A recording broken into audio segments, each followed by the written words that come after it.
Bonjour, moi c'est Monsieur Traoré Adama, styliste, modéliste couturier. J'exerce ce métier depuis 1996.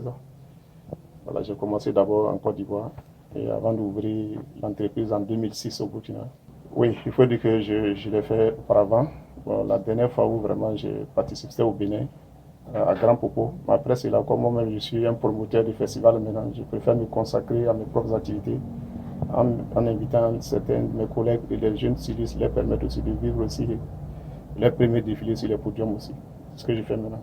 Étoile couture, il faut dire que c'est la couture mixte. Donc, on est plus orienté sur du prêt-à-porter. On fait aussi du sur-mesure et la formation professionnelle. Oui, généralement, quand c'est nos propres tenues, il faut le dire comment on fait du sur-mesure. Les gens apportent ce qu'ils ont. Mais quand c'est nous-mêmes qui devons faire des choses pour proposer, c'est de façon d'enfant. En tout cas, 95%, on est dans les façons d'enfant depuis des années. Bon, les clients, on peut dire que c'est tout le monde, puisqu'on n'a pas vraiment. On a les clients haut de gamme, les clients de tout le monde, des étudiants, bon, des commerçants, puisque nous faisons aussi des tenues de services et autres. Donc, on peut dire que c'est la population en général. En Ouagadougou, nous sommes situés au niveau sur la circulaire. Bon, ceux qui connaissent un peu la zone du Siao, c'est juste au niveau du feu du 4. Voilà, donc c'est en face du goudron. Voilà, précisément en face du siège et puis Ouagadougou. Bon, il faut dire que cette boutique numérique, on avait essayé, bon, comme nous autres, on est très occupés, on ne peut pas l'animer nous-mêmes. En temps, on avait trouvé des gens, mais ça n'a pas bien fonctionné, parce qu'ils ne sont pas souvent disponibles. Et on a préféré rester sur des pages Facebook, donc c'est ce qu'on fait. Mais en tout cas, le e-commerce, en tout cas, c'est les boutiques de l'avenir. Voilà, puisque c'est plus facile. Nous sommes dans un système global, mondial, et c'est normal d'avoir ces gens de pensée en tout.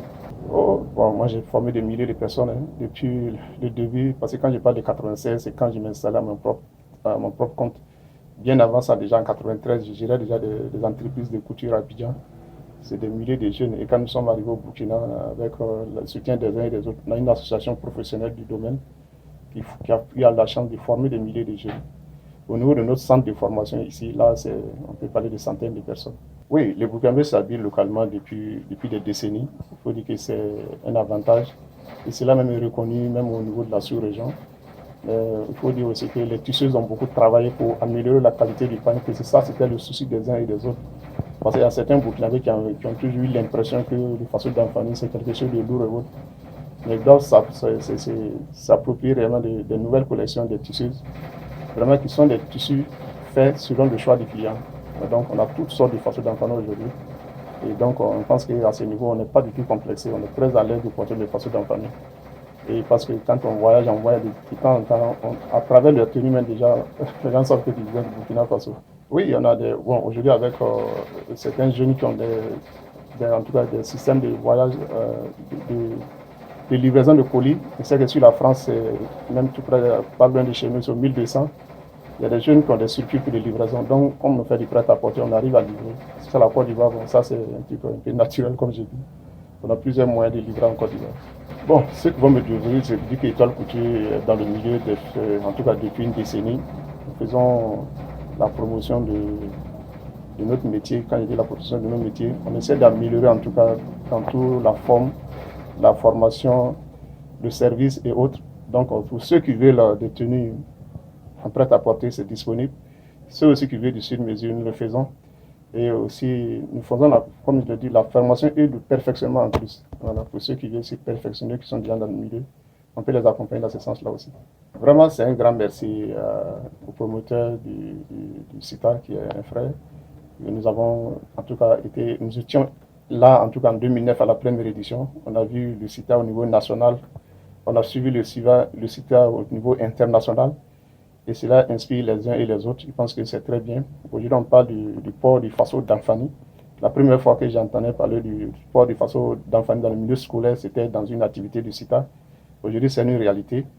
Et donc, il faut pouvoir rendre hommage à ceux qui ont des idées. Et surtout, vraiment, à travers le CITA aussi, bon, c'est devenu international aujourd'hui. Nous aussi, on arrive à organiser nos propres festivals dans nos provinces. Tout ça, il faut dire aussi que c'est à travers les expériences, des parcours avec les uns et les autres, en les accompagnant sur les projets. Nous aussi, on arrive aussi à réaliser nos propres projets, donc il faut le reconnaître. Voilà, donc c'est tout ce qu'on peut dire et souhaiter seulement que CITA puisse continuer dans sa vision internationale. Nous, on a commencé le CITA au niveau national, mais c'est devenu international. On souhaite seulement que les partenaires au niveau local accompagnent le CITA. C'est très important parce que quand vous allez à l'étranger pour votre activité en tant que pour faire la promotion du textile africain, le soutien même doit venir réellement même de votre propre pays. Voilà, c'est ce qu'on souhaite pour le CITA, qu'au niveau du plan national, il y ait un soutien réel pour que vraiment l'activité soit pérennisée. Voilà, c'est tout ce qui est là aujourd'hui, ce qu'on souhaite. C'est la pérennisation de nos activités qui est une difficulté en fait. Sinon, je sais que le CITA, le promoteur se bat très bien. Voilà, mais on pense que Dieu est grand, Dieu va faire le reste. Étoile Couture, bon, je vais donner mon numéro 76 63 50 77, qui est en même temps mon WhatsApp. On a les autres numéros aussi qui sont aussi le 71 32 95 03 et le 78 52 78 00. Voilà. Ouvrez en toute tranquillité votre boutique sur le www.citaexpress.com et faites face au monde des consommateurs internationaux du textile africain.